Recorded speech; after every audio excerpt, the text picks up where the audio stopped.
네, 다 같이 민수기 21장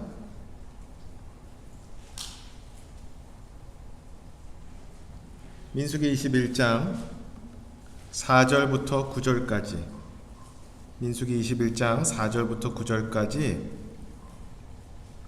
교독하는 형식으로 읽겠습니다. 마지막 절은 함께 읽도록 하겠습니다.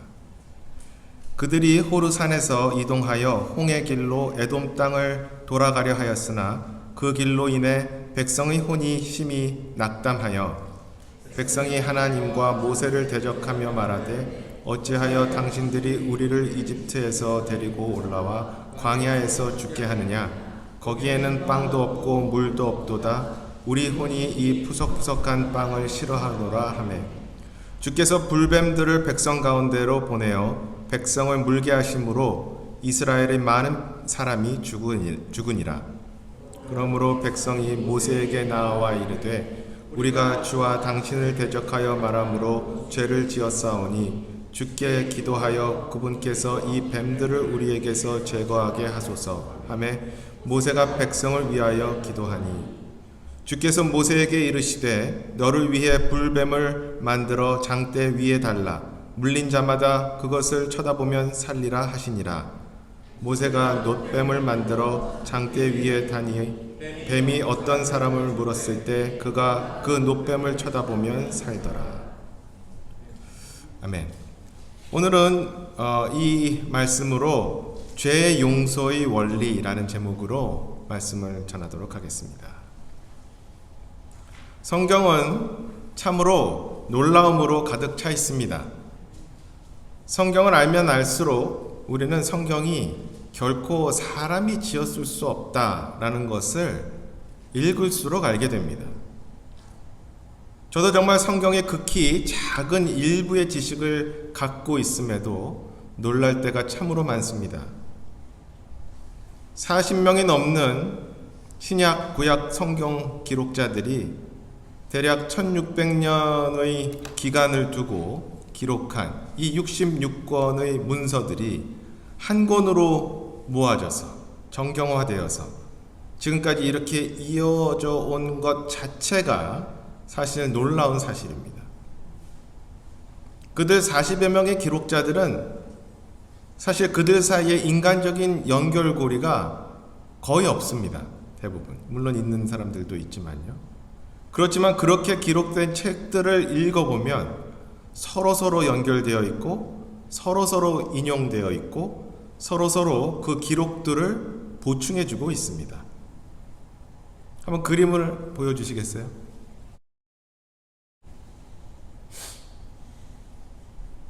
혹시 이 그림 보신 적 있으십니까? 참 아름답죠? 뭐가 막 이렇게 구름처럼 막 이렇게 있습니다. 이 그림이 뭔지 아시나요?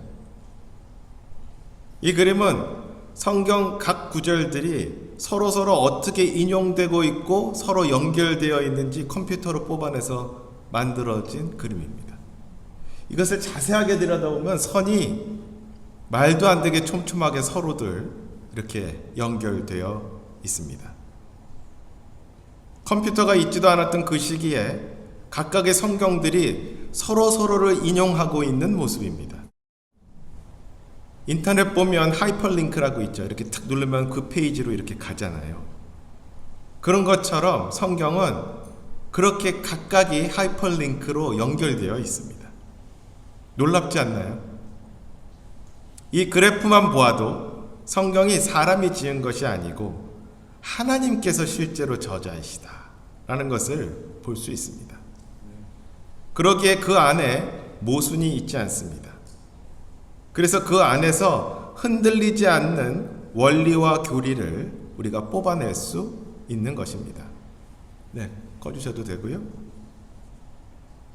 66권의 성경을 통해 창세기부터 계시록까지 마치 시를 뽑아내듯 하나님이 누구신지, 예수님이란 누구신지, 성령님이란 어떤 분이신지, 교회란 무엇인지, 죄란 무엇인지, 사탄은 누구인지, 천사는 누구인지, 우리의 미래는 어떻게 될 것인지 등등 마치 시를 뽑듯 각 주제에 대해서 성경을 가로지르는 그러한 진리들을 우리는 뽑아낼 수가 있습니다. 그 66권의 책이 결코 모순 없이 아주 정확히 톱니바퀴가 들어맞듯이 정확하게 맞고 있는 것이죠. 오늘 그 성경 가운데 어쩌면 민수기를 잘 읽는 책은 아니죠. 하지만 이 내용은 매우 잘 익숙한 그러한 내용입니다. 유대인 백성이 모세를 통해 이집트에서 건짐을 받고, 그렇죠? 이집트에서 구속되어서 구원되어서 광야에 있을 때입니다. 언제나 그렇지만 구약의 이야기를 그대로 신약에 갖고 와서 똑같이 뭔가 이건 이거고 이건 이거야 이렇게 똑같이 매칭시키려고 하면 오류가 발생할 때가 많습니다. 우리가 해야 할 일은 구약과 신약 또는 그 밖의 여러 세대들을 바르게 잘 나눠서 그 세대의 구분을 명확히 하고, 그리고 구약의 유대 백성을 교회와 대체시키지 않고 그렇게 잘 성경을 읽어야 됩니다. 구약의 유대인에게 약속하신 것의 많은 것이 이루어졌지만 또 아직 이루어지지 않은 것은 분명히 또한 그대로 문자적으로 미래에 이루어질 것이다 라는 것도 여러 차례 제가 말씀을 드렸었죠. 지금 이 교회 시대에는 유대인 이방인 상관없이 그리스도 안으로 침례받은, 그리스도를 구원자로 받아들인 그러한 예수 그리스도를 믿고 구원받은 교회가 있고, 또 그렇지 않은 민족적으로 역시 유대인이 존재하며, 그리고 유대인과 교회에 속하지 않은 또한 이방인도 존재하고 있습니다.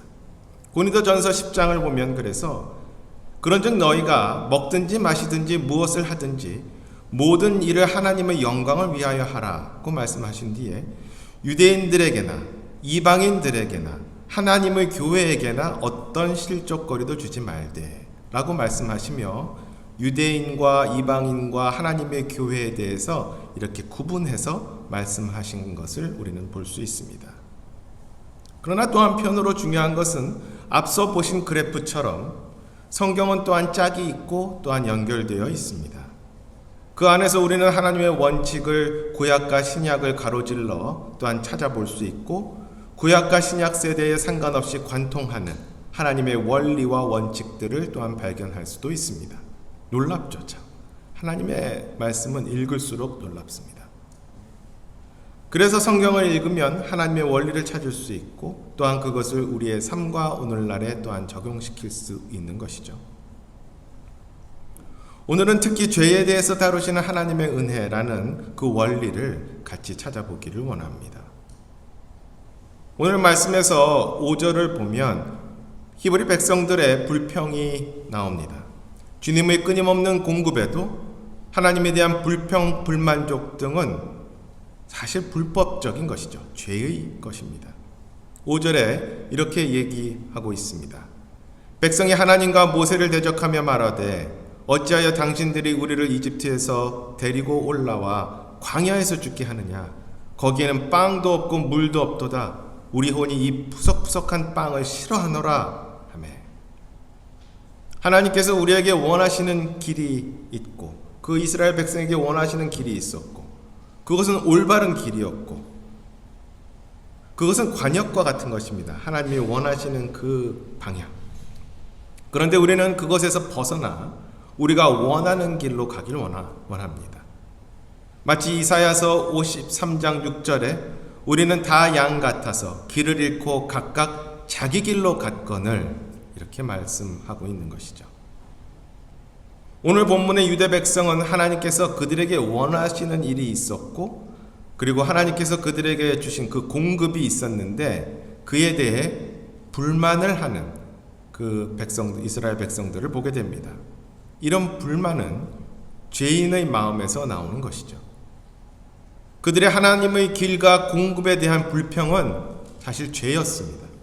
그때 하나님은 그 이스라엘 백성에게 불뱀을 보내 물게 합니다. 6절에 주께서 불뱀들을 백성 가운데로 보내어 백성을 물게 함으로 이스라엘의 많은 사람들이 죽으니라 이렇게 되어 있습니다. 그러니 백성들이 막 죽기 시작하고 사람들이 막 쓰러지고 아파하고 고통 중에 있고 이러니 백성들이 모세에게 나아옵니다. 그리고 말합니다. 그들이 주와 모세를 대적하여 죄를 지었으니 이 뱀들을 제거해달라고 말이죠. 모세는 백성을 위해서 그래서 기도를 합니다. 하나님께. 그러자 하나님은 모세에게 말씀하십니다. 주께서 모세에게 이르시되 8절 너를 위해 불뱀을 만들어 장대 위에 달라 물린 자마다 그것을 쳐다보면 살리라 하시니라. 모세는 하나님의 명령하신 그대로 놋뱀으로 그 불뱀 모형을 만들어 장대 위에 답니다. 그리고 사람이 뱀에 물렸다면 그가 그 걸려있는 놋뱀을 보고 살게 된 것이죠. 구절을 보면 모세가 놋뱀을 만들어 장대 위에 다니 뱀이 어떤 사람을 물었을 때 그가 그 놋뱀을 쳐다보면 살더라. 아멘.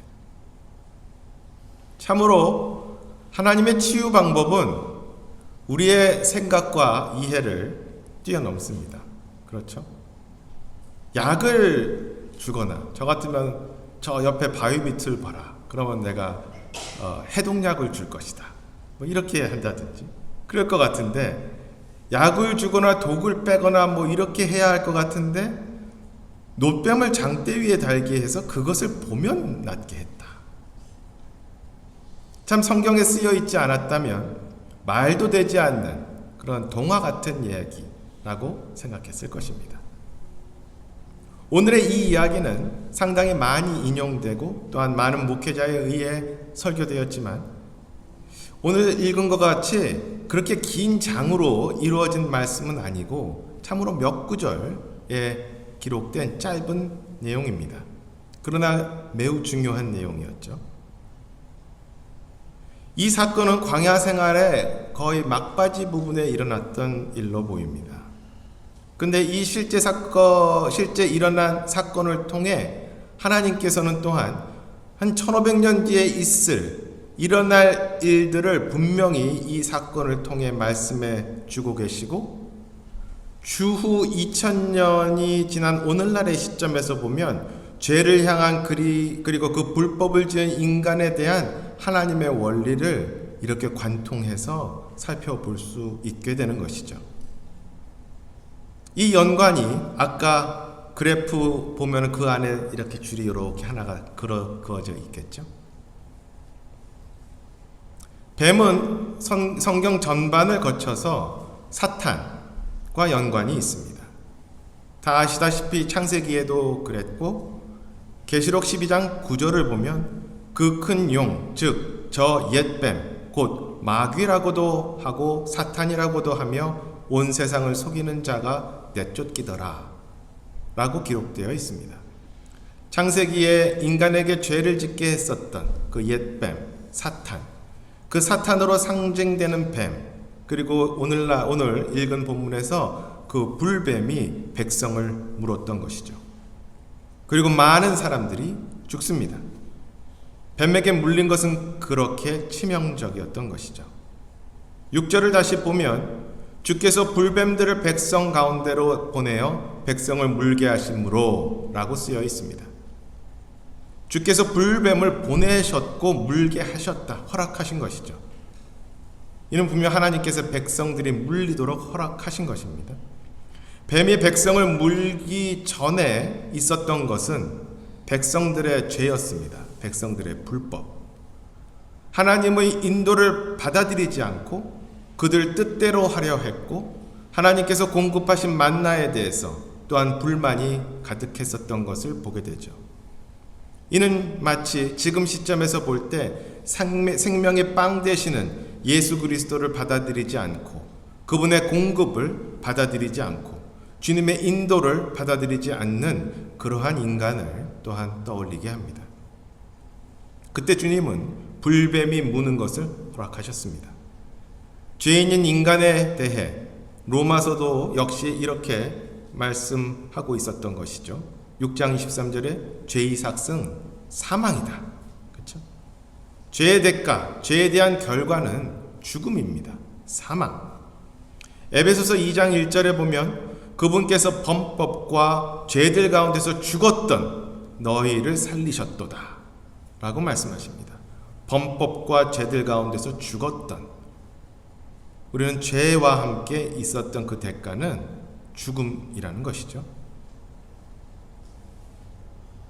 어떤 이들은, 이런 사람 저는 실제로 봤습니다. 죽으면 뭐 그만이지, 뭐 죽기밖에야 더 하겠어? 죽으면 땡이지 뭐, 이렇게 힘들어도, 뭐 이렇게 이야기하면서 이 세상의 죽음 자체가 진짜 세상의 끝이라고 생각하는데, 성경에 의하면 절대로 그렇지 않죠. 이렇게 육체적인 죽음은 첫 번째 죽음이지만 성경은 분명히 두 번째 사망에 대해서 이야기하고 있습니다.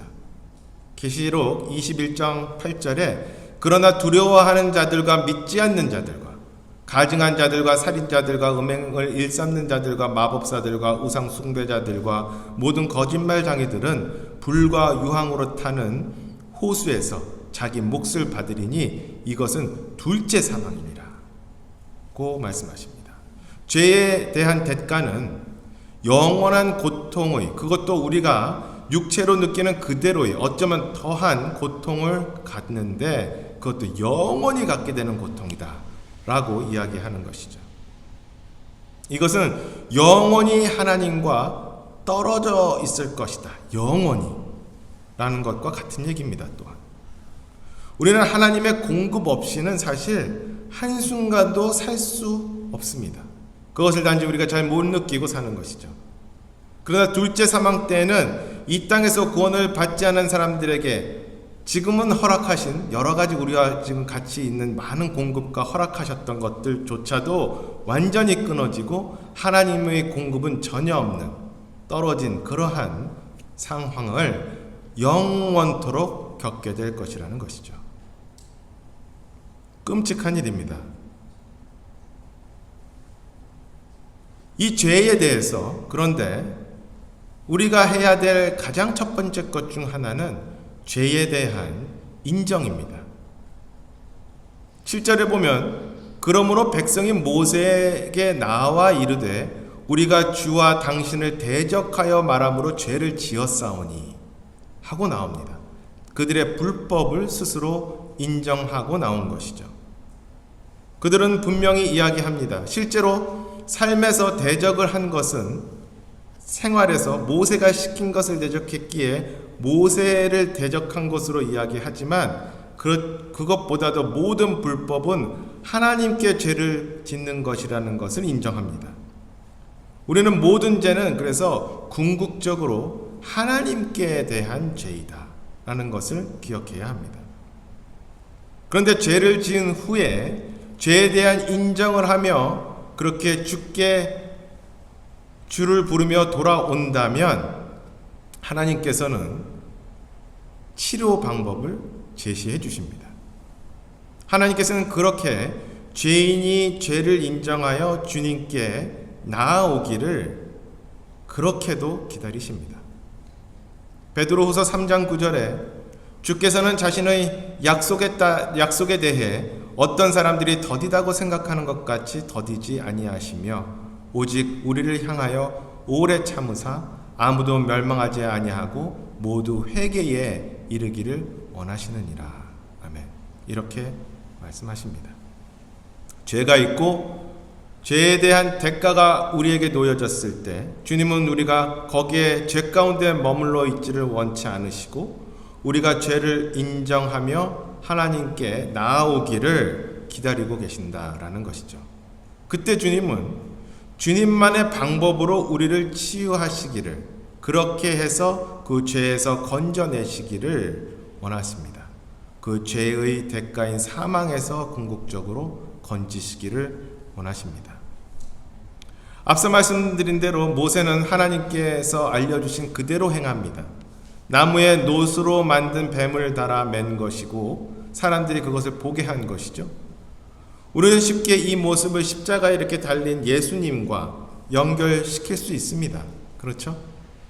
베드로전서 2장 24절에 친히 나무에 달려 자신의 몸으로 우리의 죄들을 지셨으니 이것은 죄들에 대하여 죽은 우리가 살아서 의에 이르게 하려 하심이라 고 말씀하셨고, 예수님께서도 직접 요한복음 3장 14절에 모세가 광야에서 뱀을 든 것 같이 사람의 아들도 반드시 들려야 하리니 라고 말씀하시면서 스스로를 광야의 그 놋뱀과 연결시키셨던 것이죠.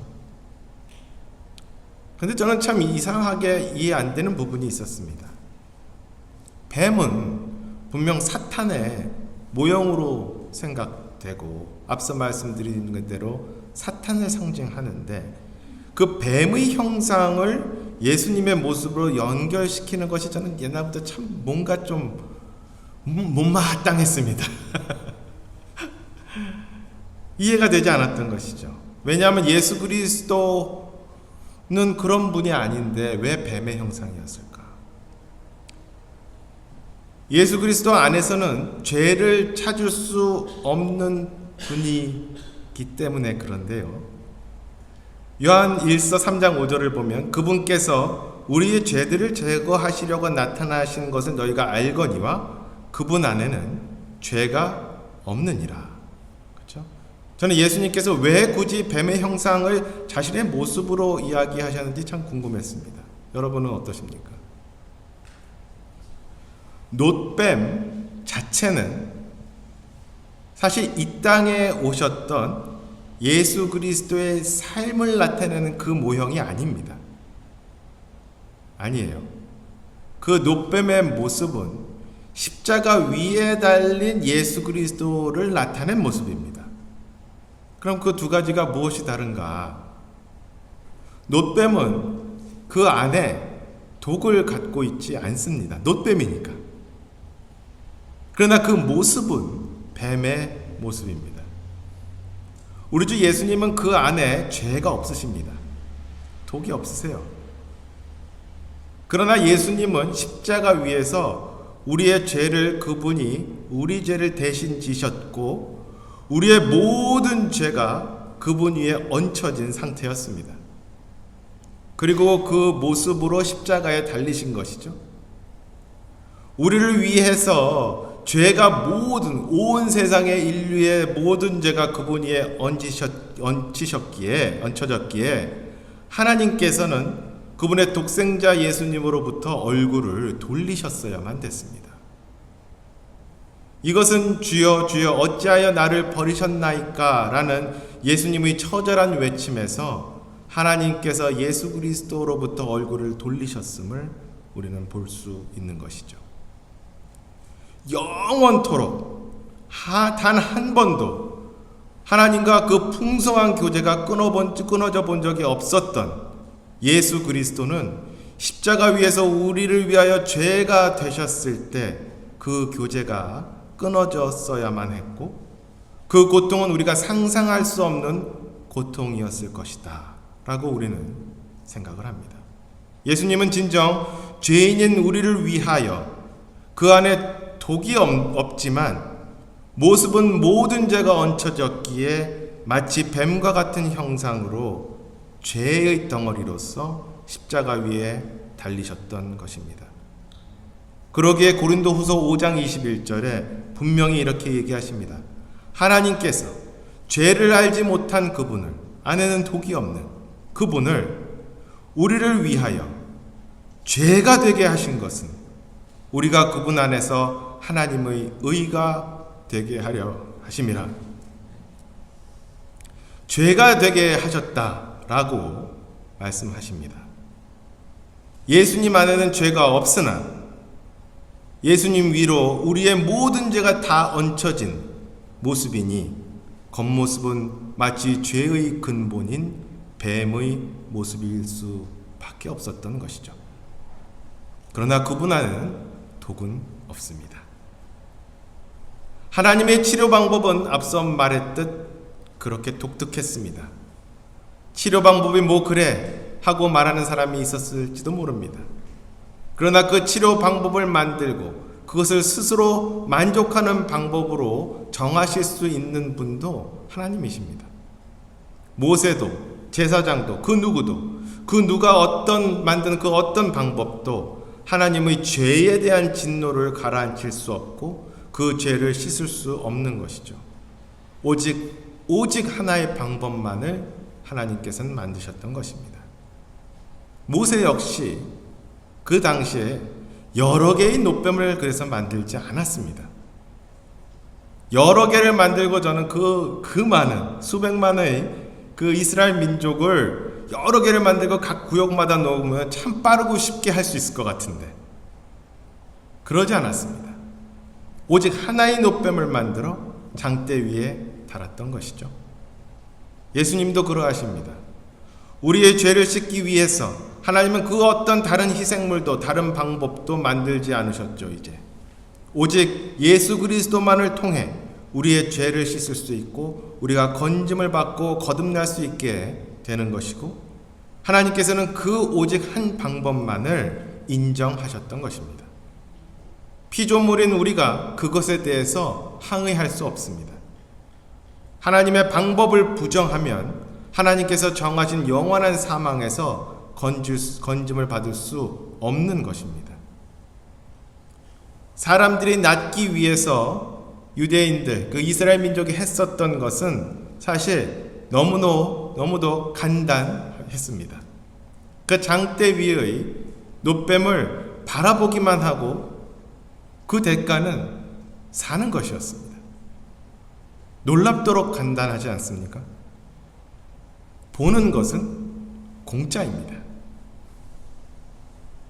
가게에 들어가서 물건 보는 것 공짜입니다. 가게 들어갈 때 사람들이 그 점원이 왜 왔냐 물어보면 just looking, just browsing 얘기하면 돈 안 냅니다. 보기만 했으니까. 보는 것은 공짜입니다. 놋뱀은 긴 장대에 높여서 높이 들렸습니다. 사실 안 보기가 어렵습니다. 이사야서 45장 22절에 땅의 모든 끝이여 나를 바라보라 그리하여 너희는 구원을 받을지어다. 나는 하나님이요 나 이외에는 다른 이가 없느니라. 우리 역시 죄 가운데 있을 때 죄를 인정하고 예수님께 나아오고 십자가 위에 내 죄를 모두 짊어지신 예수님을 바라보고 내 죄를 주님이 그렇게 가져가셨다라는 것을 믿음으로 믿고 주님을 그렇게 내 죄를 대신하여 씻으신 구원자임을 믿고 받아들이는 것, 그때 내가 바로 이 죄에서 치유를 받고 건짐을 받는 것 아니겠습니까? 우리가 특별히 일을 하여 구원을 스스로 얻는 것이 아닌 것이죠. 또 하나 우리가 공통적으로 모세의 놋뱀과 예수 그리스도의 구원 사역을 비교할 수 있는 것은 놋뱀을 본 사람들에 대해서 예외가 없다라는 것입니다. 놋뱀을 바라본 그 이스라엘 민족은 예외 없이 모두 살았다라는 것입니다. 예수 그리스도를 구원자로 믿은 사람은 예외 없이 모두 영원한 사망에서 영원한 생명으로 건짐을 받았다라는 것입니다.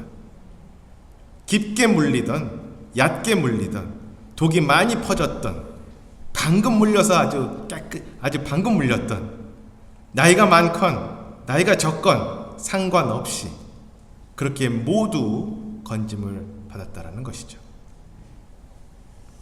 또 하나의 원리는 하나님이 가르쳐 주신 그 치유와 구원의 길은 즉각적이었다라는 것입니다.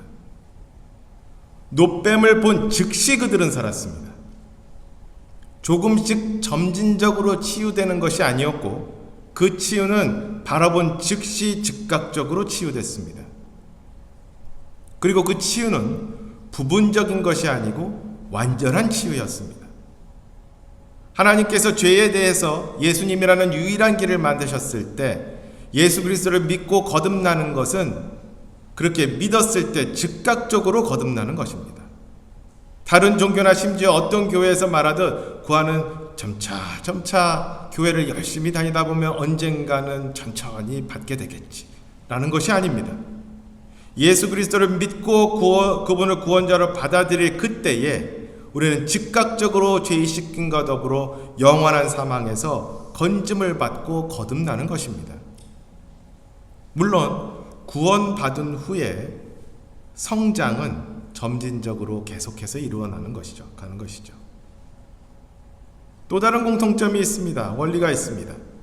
그 누구도 다른 사람이 서로를 대신해서 구원해 줄 수 없다는 것입니다. 그 누구도 다른 사람을 대신해 구원해 줄 수 없습니다. 각자가 스스로 노뱀을 바라봐야 했습니다. 심지어 부모도 대신해 줄 수 없었습니다.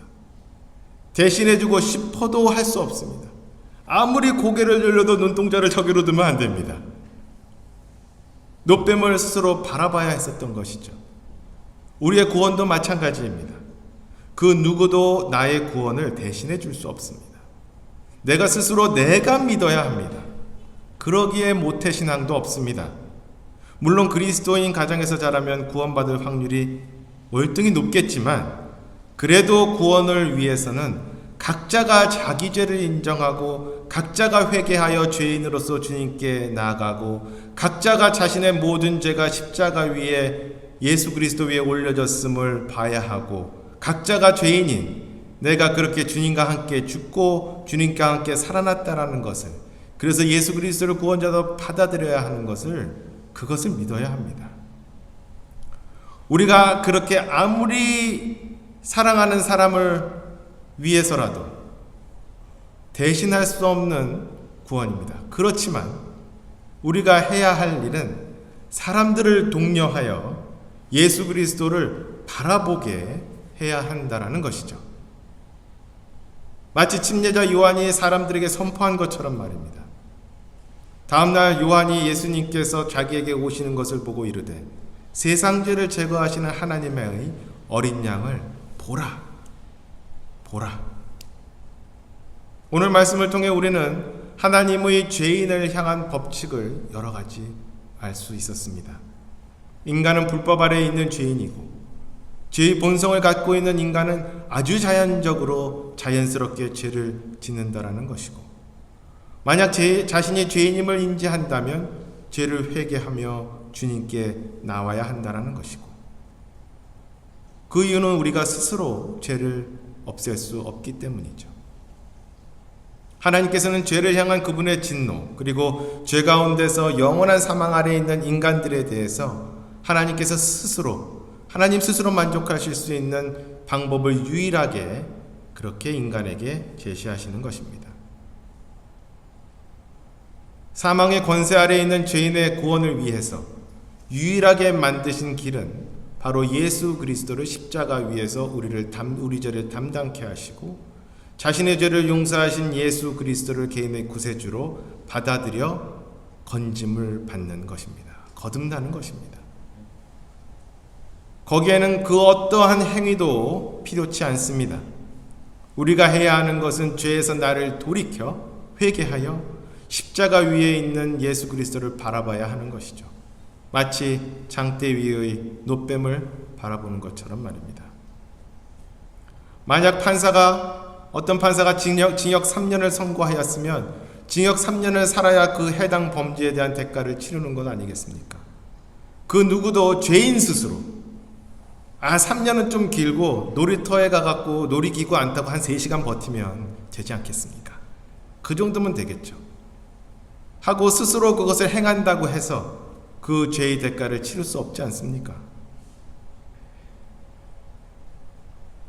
그런데 그것을 누가 하고 있습니까? 다른 종교들이 이걸 하고 있는 거예요. 하나님의 유일한 길이 이것인데 그거 아니고 난 이걸 해야지 하는 것들이 종교들이 하고 있는 것입니다. 스스로 죄를 없애는 방법을 고안하여 그것을 사람들로 하여금 따르게 하고 있는 것이죠. 오늘 말씀드린 하나님의 원리는 우선 우리가 구원받을 때 이 원리가 필요합니다. 죄인에 대한 인정과 마음을 돌려 회개하여 죄에서 돌이켜 주님을 예수 그리스도께 나와 주님을 구원자로 받아들이는 것이죠. 또 그렇게 구원받은 사람들은 그리스도인들도 죄의 육신으로 인해서 죄성으로 인해 또 죄를 짓지 않습니까? 그럴 때 역시 원리는 똑같습니다. 죄에서 돌이키고, 죄를 인정하여 죄에서 돌이키고 주님께 나아가 주님께 용서를 구하는 것이죠. 죄의 인정과 회개와 주님께 나아가 용서를 구하는 것. 그렇게 한다면 주님께서는 풍성히 우리를 용서하심을 믿습니다. 성도 여러분, 우리는 죄인입니다. 구원받아 위치적으로 성인이 되었다 할지라도 우리는 또 죄를 짓습니다. 그때 오늘 말씀에서 전해드린 하나님의 죄를 향한 원리를 꼭 기억하시고, 혹시 이 중에 구원에 대한 확신이 없다면 오늘 말씀처럼 주님께 나아오고 복음의 말씀을 듣고 거듭남의 구원을 받으시고, 또한 구원받으신 그리스도인이라면 주님과 나 사이에 놓인 어떤 불법이 있다면 같은 원리로 그 죄를 인정하시고 주님께 나아와 주님의 용서를 구하는, 그리하여 주님과 나의 풍성한 교제가 다시 회복될 수 있기를 소원합니다.